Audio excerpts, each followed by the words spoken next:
Petrille vaan tsemppiä sinne sitten, mitkä on vielä sanomatta, mutta no parasta ehkä mä ottaisin tähän ihan vaan tämmöinen niin kuin kansalaisnäkökulma, että vapaa liikkuvuus.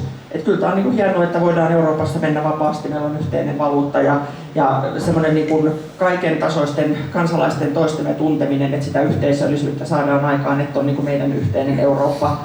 Että vaikka tuossa Eurooppa-päivän Instagram-päivitykseen sanoikin, että terveisiä Eurooppa-päivään täältä Suomen Salosta, ei sentään Suomen Turusta, että me voidaan olla erilaisia ja silti olla yhdessä. Tämä on hyvä.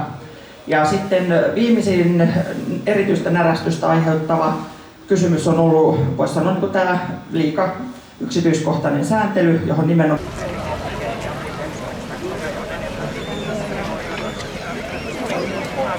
Hyvää päivää. Antti, osallistuu.